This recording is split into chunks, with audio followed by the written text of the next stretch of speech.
mobility okay? He wasn't kicking out there today? Yeah, he's fine. Just with our 3-day practices. We have one go the first day, one go the third day, and they both go the second day. So we did it that way with today being the least reps day. You said it was going to be somewhat of an issue to figure out how to get the quarterback's reps, obviously, without Purdy today. Was it a little easier? How did you, in your mind, kind of break that down with those three? We just rotated the ones each period. So they just switched off each period who went with them, and the next guy took the twos. When Purdy is like a full go and is practicing all the time, do you still envision having full quarterbacks here? Yep. You've never done that. I don't believe you've ever done that before. I know you touched on this a little bit yesterday, but is it just because Brandon Allen you think is talented enough to stay in? Yeah, I mean, we wanted 3 in OTAs. We had 2 for the first part, so we want to add a 3, and we really liked him so far. So, we don't want to just get rid of guys we like. Usually first practice, guys are knocking a little rust off. How did it feel out there? Did it feel like there was still a lot of that or a little bit better than before? I didn't think it was bad. I thought it was a good first day. We go real light today with the reps and just how long we're out there. So it's a pretty easy practice. My biggest thing is guys just not being too eager because everyone's so gung-ho and you don't have the pads on yet. So just trying our tails off to keep everyone off the ground. And I think we did that pretty good for the most part.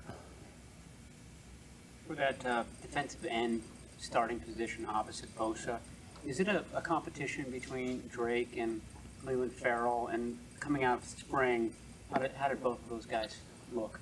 They look good, but the way these springs have been the last couple of years, we don't really do much with the O-line and D-line, so I don't really stack them that way. I mean, I go into, if they're new guys who haven't been at that spot recently, that's in the last few years, I go into training camp with a very open mind. So they all did a good job improving and stuff and getting in shape in OTAs, and now we'll see where they're at out here over the next few days, and nothing really counts till we get the pads on and start doing a little more football. How efficiently does Trey seem, or comfortable does he seem running the offense? Great. I mean, it's third year calling the plays, third year getting in and out of the huddle, so it's for all of them, it's always easier, but he's doing awesome at it. With Christian, you just keep him out of team. Is that just to dial him back a little bit? Yeah, we have a few plans with some guys. I know we didn't want him to go 3 days in a row here to start, so that was the decision today. The DBs and the wide receivers, they post a little on social media and they get after it after plays a little bit. Do you enjoy that? The little competition they have? Yeah, I don't mind. I mean, that's usually what people do in sports, and it makes it a little bit more fun. And those guys are tight and competitive, and as long as they're doing their jobs out there, I would do the same thing, just as long as it doesn't take away from them getting better at stuff. Cohn got a pretty good play to break up the deep pass to Danny. What are you seeing out of him as he enters year 3? That was a hell of a play because I thought Danny beat the corner on it. I'm curious to see the film, how he got over there so fast, because I was told that we looked him off pretty good, but he got there fast, so that was an impressive play, and I'm curious to see how it all unfolded. Danny Gray is a guy that I think want to see more of in his rookie year. I know it's the first day of camp, but does it look like he's put in some work during the offseason? I can tell he's in shape, but I can't decide. I mean, that's what you can tell on one day is whether in shape or not, but we'll see how he handles this whole camp. I thought he had a pretty good OTAs, took a step forward, and came back in good shape, and we'll see as he gets more reps and more opportunities and stuff, how much better he's gone. What shape does Kinlaw look like? He's dropped even more weight. Is that what you wanted to see from him? Yeah, Kinlaw's been unbelievable just in fact that, you guys see how he looks, and he's gone a full year with no setbacks. And so to get through OTAs with that, and then our 40 days away, it continued. And as that happens, he just keeps looking better and better. And everyone knows the specimen that he is. So now it's hopefully that can continue through training camp so we can really tie that to football. And if he can do that and stay healthy with the way he's worked and the way his talent is and his mindset, I feel it's a matter of time for him. Want to give extra reps to just because he hasn't been on the field very much in his years? I mean, theoretically, yeah, just because, if that guy just keeps playing football, he's going to get really good. But we don't go extra, because the more you go extra with someone, the higher chance of him getting hurt, and that has been what's held him back. So we're trying to be as smart with him as possible. But for the first time in a couple years, he's been healthy enough to get himself in a position to where he can be treated, like everyone else, just getting normal reps and everything. And if he is able to do that, I think things will work out very well for him. what's your post-practice routine? Do you like to watch all the individual drills? Do you have time for that, or do you lean on your coaches to watch them? Right now, the coaches are waiting for me, so I sprint straight to here while talking to Corey on the way to give me a heads up on any weird things you guys might ask me, because my mind definitely isn't into it. So I have that. I talk to you guys. I'll sprint back. They'll all be in there waiting for me, so they'll be done with their lunch. I'll try to eat it while I run the meeting with the offense, which means I'll only get half of it in. Then when that's done, I go right to the quarterback meetings, and when that's done, we go out to walkthrough. When that's done, we come in and watch walkthrough, then eat dinner, and then I think about watching the individuals and stuff, which sometimes I get to, sometimes I don't. That same feeling you have for Kinlaw, do you have it for Drake Jackson and how he's come back into camp? Exact same. Drake wasn't as much of the injury stuff that Kinlaw had, but Drake, just as you guys know from the end of last year, just his rookie year and stuff, had to get in much better shape and stuff to make it through the whole year. And he stayed here right when the season ended. That's why he had a great OTAs. A lot of guys put in so much work, and then the 40 days away, they're like, all right, let me go take a break before we come back. And he didn't. He stayed here the 40 days away, kept doing everything he had done since February, and he's still continuing to climb. So we're excited about him. Coach, Brandon Ayuk got a hell of a catch there. I believe it was on that third down. What have you seen from him as far as his just development and improvement coming into this year? Just how much more he matures just as a player each year. I mean, every year he's gotten better. Brandon came in with a lot of talent.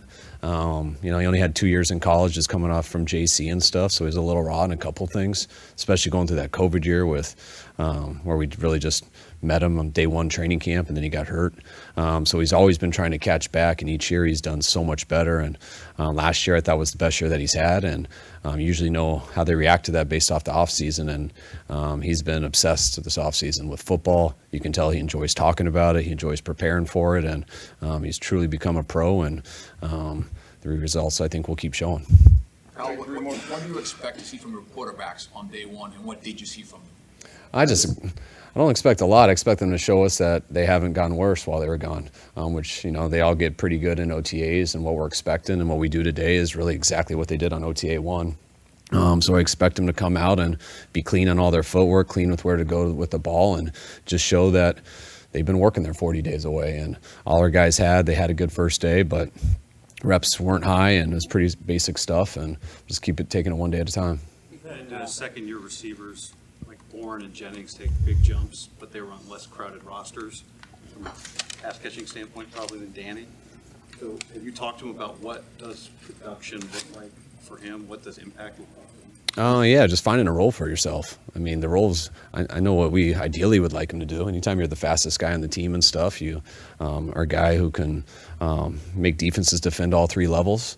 And if you can isolate on those routes very well and run those consistently, and when they don't honor it, we throw at you and you catch it, that's a hell of a role. And if he can own that, he's got the advantage with that because of his 40 time.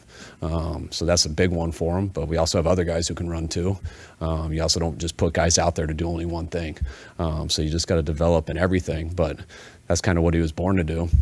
But he's got skill sets to where he can be out there in everything. But he's got to get more consistent, so eventually he can dominate the role that he's the most talented at. Do you get butterflies driving in the facility? You got a new season coming upon you. You know you have a chance. You guys have been so close the last couple of years. Like, what's your mood and feeling as you get ready for this new season? I'm so used to getting ready for seasons that usually when I'm coming in at times like this, I've really gotten away for 40 days. That's why we come back a little bit early so we can kind of, as coaches, get the cobwebs out and stuff. And I do on my 40 days away what I don't want the players to do. So coming back in here, it's more just getting into it, like getting back into the coaches, getting to talk to everybody, getting everyone sharp again. I get excited for the season, usually in March and April, like as you start to think, you look at your roster and you try to think of what holes you need to add in free agency, and then you think of what holes you got to add in the draft. That's when you start getting excited, when you see, all right, we do have a good team. There's these possibilities. How can we fix this? And that's what pumps me the whole time. And then you get to work with them in OTAs, and then I try to black out for 40 days because I know what's ahead of us for 7 months. And we're getting into that, and I'll get in better shape and get better at talking as I go and coaching. And I know our whole team will do that too. I appreciate it, guys. All right. Thanks, guys.